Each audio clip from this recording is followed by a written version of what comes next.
Now, the breaking story that we're tracking at this point in the morning is, in fact, the landslide that has triggered havoc in Uttarakhand.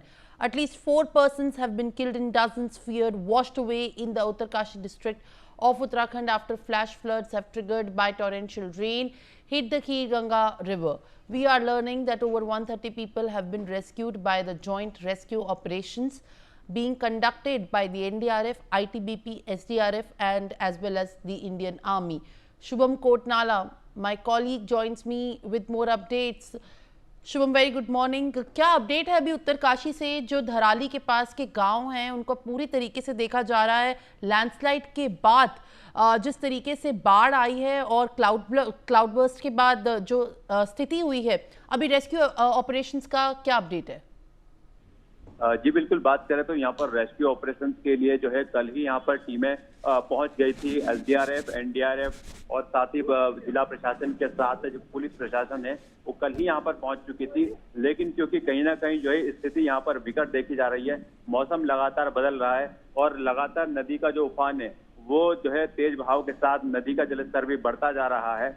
इसलिए जो है अतिरिक्त टीमों को यहाँ पर लगाया गया है। आर्मी के लिए भी यहाँ पर टीमें मंगाई गई थी, जो यहाँ पर जो है करीब 150 जिनकी संख्या बताई गई है और वो भी जो है रेस्क्यू कार्य में जुटी हुई है। इसके साथ ही जो है वायुसेना से भी मदद ली जा रही है, जिसमें से क्योंकि वहां पर हम देखें तो स्थिति पूरी तरह से मलबे से जो है पटा पड़ा है और कई फीट मलबा वहां पर जो है उसके नीचे जो है कई मकान, दुकान और कई तरह के जो है संभावना है कि वहां लोग भी दबे हुए हैं। तो कहीं ना कहीं जो है मैनुअली कार्य करना काफी ज्यादा मुश्किल रेस्क्यू टीमों के द्वारा किया जा रहा है, लेकिन फिर भी जो है पूरे अभियान को गति दी जा रही है। और सबसे बड़ी चुनौती आपको ये बताएं कि हम जब यहाँ पर मेन स्पॉट पर पहुंचे तो यहाँ पर करीब हरसिल से हम 45 किलोमीटर पहले भटवाड़ी के नजदीक पहुंचे। तो यहाँ पर जो रास्ता था वो रास्ता करीब 50 मीटर का हिस्सा पूरा तरह से क्षतिग्रस्त हो चुका था। पूरे 50 मीटर के हिस्से में जो सड़क थी वो नीचे धंस चुकी है।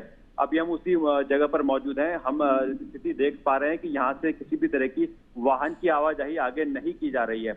यहाँ पर जो है एसडीआरएफ के जवान भी यहाँ पर मौजूद हैं, जो कि यहाँ पर बैरिकेडिंग लगाई गई है और किसी को भी आगे जाने की अनुमति नहीं है, क्योंकि सड़क जो मार्ग है वो लगातार धंसता जा रहा है और सड़क का हिस्सा जो धंसा हुआ है वो और ज्यादा दूरी तय करता जा रहा है। तो कहीं ना कहीं ये क्षेत्र भी इस समय संवेदनशील बना हुआ है।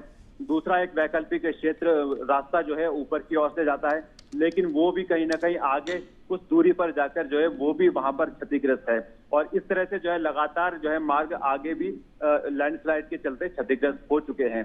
तो कहीं ना कहीं हम देखें तो मार्गों में कहीं ना कहीं मलबा आने से और मार्ग के नीचे धंसने से, क्योंकि हम आपको बताएं लगातार जिस तरह से बारिश हो रही है, बारिश के चलते ये नदी के किनारे का ही हिस्सा है और नदी के किनारे ही ये जो है सड़क बनी हुई है।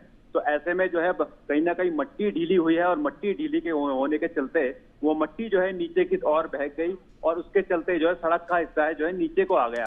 तो एक बड़ी परेशानी का सबब ये बना हुआ है। रेस्क्यू टीमें जो है अपना कार्य मौके पर कर रही हैं, वहां पर जो जाकर जो है रेस्क्यू टीमें कार्य कर रही हैं, लेकिन जो है सड़क मार्ग की जो दुरुस्ता है कहीं ना कहीं वो भी एक बड़ी चिंता का विषय बनी हुई है।